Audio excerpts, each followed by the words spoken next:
It's the RJ Ochoa Show on 94.1 San Antonio Sports Star. What's going on in Jerry's world? What's the latest from Cowboy Camp? Find out right here, Friday mornings at 7:30 and 9:30 with the manager and editor-in-chief of Blogging the Boys, RJ Ochoa. Here's Robin Rudy. Welcome on the show, RJ Ochoa. This is when we go triple R, as it is R and R and R and J. Welcome on, RJ Ochoa, otherwise known around my house as the cat burglar. I've not seen you since you were resting comfortably in a hotel room. You are the stealthiest cat I know. You got out of the. I never knew you left, man. He has a newborn. He's you know what? You're right. He's experiencing keeping people asleep. The way you got out of that hotel room, thank you, sir. Not a newborn, but you know. Yeah, well, I want to thank you, Rob, for snoring loud and consistently enough to give me the peace of mind that I wasn't waking you up. It was I snoring? You know, that's how I. Yeah, but that's how I could properly gauge. I was like, okay, I'm not bothering him. Okay, like he's so good. All right, it's great. I did a lot of the prep work the night before, so I didn't have a ton to do. I was surprised the alarm didn't wake you. That was probably the loudest thing. But it was good. I did kind of just wave goodbye in the air. I hope you felt. You didn't kiss me goodbye? You didn't give a little kiss? No. Well, you were turned over. Oh, wow. And you were almost absorbing the furthermost corner of the room from me, and I didn't know whether to be offended or not. But it was a special moment in time, and I'm glad that whether you realized it or not, we could share. It was a world-class exit, and thank you for what was an extraordinary week at training camp, of which you played a role as we had our annual sojourn out there. And you know, we haven't had a real chance to talk with you since you left. And first, I want to get your just the barometer you had as you walked off of the camp and took that last picture of camp closed, and where you are on the Friday before the first game. My sports pride is swirling. I don't know if you guys knew, but Jason Lezak happened 15 years ago today, which is startling. So I'm just in a sports nirvana kind of mode and mindset, and that makes sense with their Dallas Cowboys season about to happen. And I felt that way a week ago, but kind of feel even more strong and prominent in that. I've told you guys before, if I had to take them or the field, I would take the field, right? Like, it's insanely difficult. They probably won't win the Super Bowl, but everything that they can do in terms of what is controllable, everything that they can affect with their own operation, they've done, and they've done so very well. And obviously that takes off to a new degree tomorrow, and that's exciting in and of itself. But last night was a bit of a thrill with football kind of being on our TV. Absolutely. It felt a little bit like Pac-12 after dark, although I know that's dead. But it's starting to feel real, and it's starting to feel like anything is possible. RJ, what can we take away from this RB2, 3, 4 battle when I doubt Tyron Smith plays? You can correct me if I'm wrong there. Of course, Zach is out.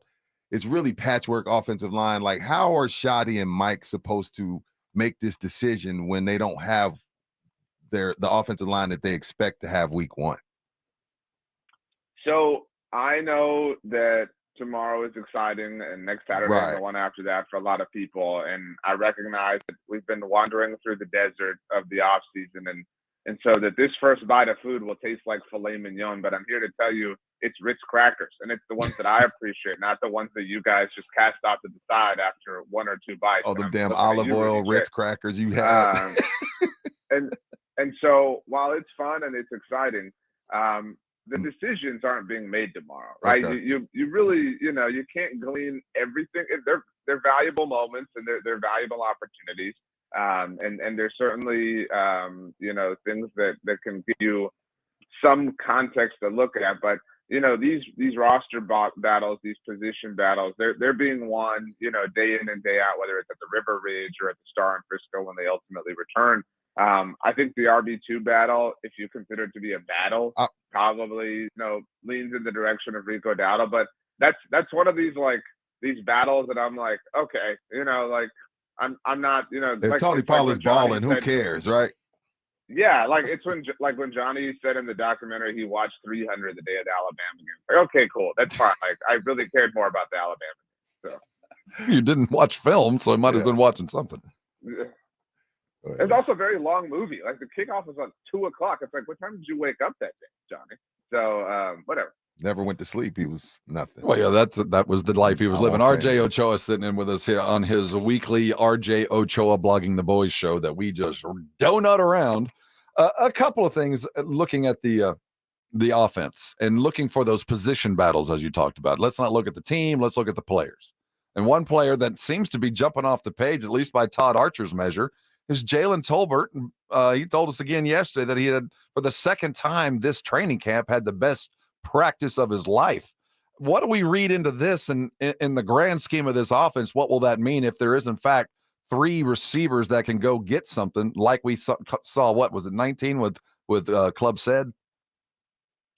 Yeah. So first of all, Todd's tweet that kind of started that discussion was really funny because he left off a word.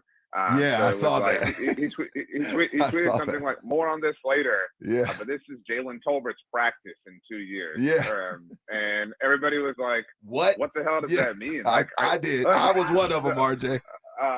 Like the inference is very obvious, but it was still a fun joke. But anyway, I mean, look, there are a lot of players who have had great training camps, great preseason, not just for the Cowboys, but for any and every team in the NFL or the NBA or, spring training, Cactus League, or, whether it's the Premier League doing their USA tour.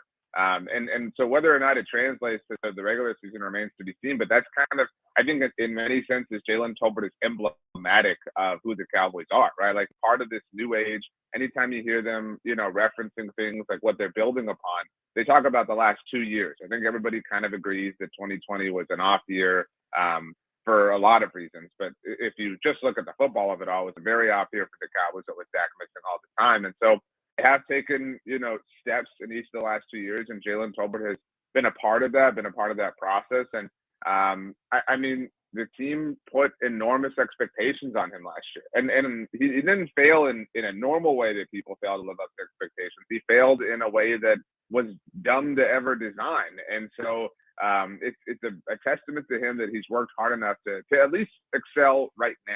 Whether or not it ultimately is something we see on a week-to-week basis in about a month remains to be seen. It certainly has to help him that he has, other star receivers around him. But yeah, I mean, like, that's the dude. If this is the last stop to get on the Jalen Tolbert Express, because it is very possible that he has this sort of LaRon Robinson 2011 season for the Cowboys, just catches like 8, 9 touchdowns, and people are like, who is this dude? This is it. Was it alarming to you in Mike's press conference yesterday, RJ, that he said, well, not alarming, but does it make you worry at all that he said that his defensive side of the ball is a lot farther along than the offensive side, or is that just par for the course because of who they have on that side? My threshold for alarming or panic is much lower than yours, Rudy J. I think yeah, for sure. We found that out last week, for sure.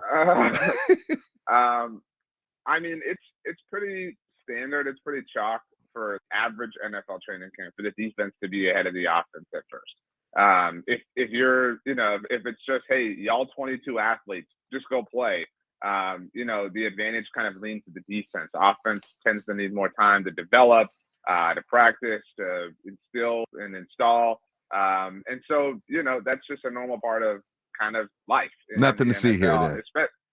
Right, especially when you are working on a new offense, the way the Cowboys are. Now, it's not seismically different, but it is new and it is different. And so you need time to kind of work that in. Plus, I mean, you're talking about a defense that is not installing anything new. In fact, they're on their 3rd year with their coordinator, which is an eternity in the NFL, and a very good one at that. Plus, they might be the best unit at what they do in the entire. I think the Cowboys are a top 5 offense, but the Cowboys defense is legitimately top 1, top 2, whether you want to make any TikToks about it or not. Okay, let's go there, Rob. Can we take the next step to let's go there, Rob. Best are amongst the best in the league this year to legendary. Can we start making that leap? Be careful with the word legendary, RJ. Be careful with that word. now you're changing the calculus because while I don't agree with him, Jason Minnick's word was historical, not legendary. Those are two different words. Okay. Two different You know what? They now, do, in fact, you in see, my you mind, love do have semantics. different meanings. I'll give you that. That's what I found out with RJ. He loves semantics because I was like, oh, well, they're paying Trayvon Diggs $20 million. No, they're not, Rudy. It's 19.4. That's 600,000 is important. So, like, all right, whatever, RJ. Historic is not legendary. I will give you that, and I agree with that. So let's parse it as it should be. At least in Dallas Cowboy realm, could this come out to be doomsday? Could this be of the era with Legion of Boom? The Legion. I mean, no could fly it be zone? that? Yeah. Look, the Cowboys led the NFL in takeaways in 2021, and so all of last season, any piece of content I made, I said, yeah, that's going to fall off a cliff, right? There's 100 years of data to support that there is regression to the mean here. You're not going to be able to do it. Trayvon Diggs is not going to have 11 interceptions again the way that he did. He only had 3. But the Cowboys led the NFL in takeaways again. They were the first team since the 1978 Pittsburgh Steelers, who beat the Dallas Cowboys in the Super Bowl, by the way. They were the first team since them to, repeat as the NFL takeaway kings. And don't hang a banner or anything for that. But my point is, like, they have already done something that historically was pretty improbable. Now, is that suggestive that they're going to do it again? They're going to so they're already historic. Takeaways again? I mean, relative to the. No, you're right. By the definition, they are historic. Okay. Jason Minnick is one thing. But I heard Micah Parsons on the pivot say, I want the Ravens 2000, which was 4 shutouts, 12 games holding teams to 10 or less, 4 playoff games holding teams to 10 or less, including the Super Bowl. Now, that is legendary, what Micah said. Let's put the TikTok star that is Jason Minnick, who's on his way to Chicago. He's chiming in already. He's on his way to Chicago. He's off for the next week. Keep it to yourself, flyboy. Now, can they be that in today's NFL? I don't think that's even fair for Micah to put that on them, because in today's NFL, with all the rules slanted to offense, RJ, that's a pretty lofty goal. Yeah, it is. And, if I asked you to name the greatest defenses of all time, you would name the Steel Curtain. You would name the 2000s Ravens. You would name maybe the early 2000s Buccaneers. There's one other team you haven't said. There's one other team you haven't said. Keep going. The Legion of Boom. Obviously, the 85 Bears. All right. The Knicks, all right. That's when the Bears were good. You could also, it wasn't the only time. And, it's kind of like a pathetic performance. They didn't even let Walter Payton score touchdowns. I know, you're right. But gave it to the fridge. Anyway, seriously. The 2015 Denver Broncos are in that group. Would that be a more appropriate? That's fair. The 15 Broncos. I mean, if you're looking for a comp, and the Cowboys last season compared, quite favorably to them in terms of sack numbers and things like that. Like they, if they had a comp, it was the 2015 Broncos, who, were successful enough to drag, the last, breath of Peyton Manning across the Super Bowl winning goal line. And so, yeah, you've got your Von Miller in Micah Parsons. You've got your DeMarcus Ware and DeMarcus Lawrence. Not that they're the same player. You've got your elite secondary. You've got your elite defensive play caller in Mike McCarthy, in Dan Quinn. He's this year's version of Wade Phillips in that sense. I think Mike McCarthy's an improvement on Gary Kubiak, who was the head coach at the time. All due respect to your shirt, Rob. But they have an opportunity to do that. And unlike any of those teams, and Rudy can attest to this with the 85 Bears, none of them had an offense that had the potential to True. offense. Not even close. So, not even close. So it took that defense to get them there. Not even close. RJ. And you get the sense that despite all the offensive talk, if the defense does and lives up to its ceiling, that it could be enough. That's what I would get to. Yeah. That's legendary status, right? When it's enough on its own to win a title. And they were enough last year, right? It's just sometimes you run into a team that kind of has you beat and has your number, and the offense, really failed them in the divisional round. Sometimes, you have to play the right kind of game.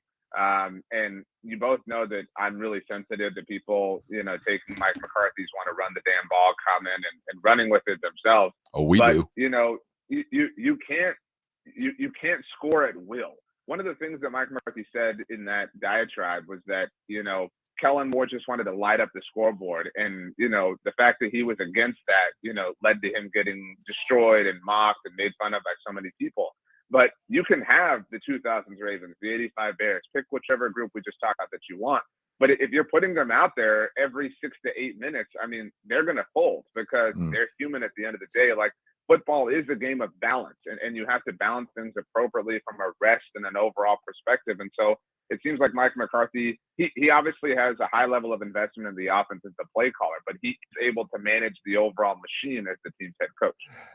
RJ, then coming into his 4th season, Rob and I are listening to this quotes from yesterday, and I don't know if you feel the same way. I feel he's more. No, he seems more serious. I don't know if serious is the word, more surly. He was short yesterday. I don't know if he's getting into season mode, but he doesn't seem as jolly, happy-go-lucky this season as in the prior 3 seasons. Am I reading too much into that? I think you are, but I think, and this isn't a shot at him, right? Unlike his predecessor, he takes it as a serious job, and not wow, as a serious job. Well, not as a serious job to be the CEO of the company, right? Like this isn't just the the annual meeting with the investors. This is his day-to-day life and his day-to-day operation. And it gets meddled with sometimes, right? And that Jerry Jones is going to be Jerry Jones, but Mike McCarthy isn't going to allow that. Mike McCarthy understands that he's the head coach, right? Like, and there's some narcissism that comes with that, but that's a good thing, right? In this particular context.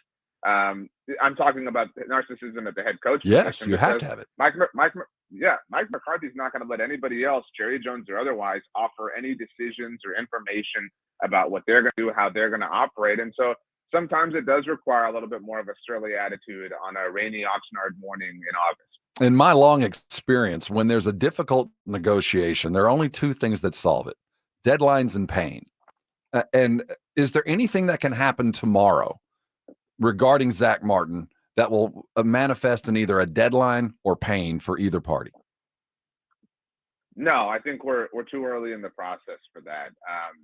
If you fast forward 2-3 weeks, then yeah, things are a little bit different. There's no there's no red flag that can fly up tomorrow.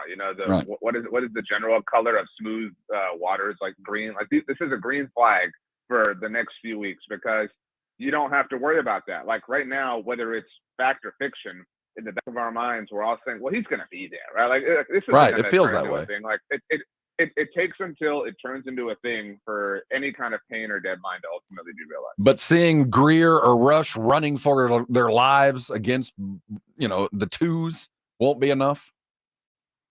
No, because even if it's true on some level that Zach Martin would aid in that, capacity, you can explain that away. You can logic that away. Any human being can. You can say, well, I mean, look, the rest of the offensive line is patchwork, right? Like Greer sucks. You know what I mean? Like you can tell yourself anything to make it be any other possible truth than Zach Martin not being there. This Dak extension, we got about another month, about another 3 to 4 weeks. Is that going to happen before we hit week 1? Extension, rework, whatever, just to get out from under that $60 million next year. Morning, Bear. Morning, Bear. I'm the smartest person. Yeah, but this is the only topic that Bear is passionate about. Yes, it is. On a consistent basis. It's trash day, and the neighbors are rudely putting their trash receptacle out. How dare they do that? Watch for the Cowboys. Is it the end of the world if they drag their feet and wait till the off season? No. That suggest that they haven't quite learned their lesson? Definitely. Yes. I mean, you know that Dak is going to be a part of this organization. You know that Dak is going to be a part of your team. You have to do this. I mean, and so and for what it's worth, it does take 2 people to make a deal, 2 parties to make a deal, and so maybe Dak is being more complicated. Every player wants and should want and deserves their bag, but you've got to do this. I mean, you already let Jalen Hurts and Justin Herbert and Lamar Jackson beat you in terms of new contracts. Joe Burrow eventually is going to get his. Next offseason, Trevor Lawrence is eligible. Maybe somebody takes a chance on Kyler Murray and pays him. Like, oh no, why are you letting the price rise and rise and rise and rise? Be the ones who set the market. Quit chasing everybody else. Great point. Before we let you go, quick thoughts on Phil betting Billy? I mean, it's hilarious. Like it's hilarious how this like trope and meme like became this, right? Like I don't know in my wildest imagination if I could have ever predicted this. I will say, like, if there's anything that the professional golfers get sports serious about, it's the Ryder Cup. So I'd be very, very stunned if that were actually. I know Phil's obviously denied that, and I look. I don't have like a passionate, I'm not Joe Reiniger. I don't have like a passionate live take, but let's chill out, Rory. Like, why are we taking these shots at Phil? Like, what's going on here? I'm so sick of Rory, RJ. Like, I loved Rory before the live broke out. Then now he just became a blowhard. Self-righteous. Well, and I was even fine with the initial war and Rory's side, and because it was a war, saying and doing. I understand that's just like a part of the overall dance, but this felt really unnecessary yesterday. Like what that felt just completely mean-spirited. Agreed. He is RJ Ochoa of Blogging the Boys, a rock star and a cat burglar, all rolled into one. Hey, what's the kit you got on? Man U. This is Man United. The Premier League returns today. I know you both did extensive homework and have both picked a Premier League team club to support, and you were going to announce it right now. Tottenham Hotspurs. So who are the teams that? Okay, well, they're losing their best player, so great time to pick them, Rob. Rudy, who was their best player? Your team? I Harry think Kane. I'm gonna go with your suggestion. I'm gonna go with Tottenham. So Harry left for Bayern Munich the day that I decide to pick up on the Hotspurs. The day after, and they're also very sensitive to being called the Spurs. I don't know if you know that, and that I am elevating them to a rarefied air that they will never reach without my fandom. Well, it is the Tottenham Hotspur, singular. Again, if you say that, in a plural sense, you'll get hurt. You know what? So Hotspurs are mean to horses. I'm not for this. Well, I'm just saying that's the life y'all have chosen, the two of you together. So Tottenham Hotspur, you guys have. No, if Rob's going Tottenham, I'll pick somebody else. I'll figure it out next week. I'm not going to pick the team he picked. He never picks the right team. No, I don't. I could see you being a Wolverhampton fan. That's what I. That's a good one. I like Wolverhampton. Wolverhampton, the Wolverhampton Wanderers. That's your squad. I might go Liverpool. We'll go with LeBron.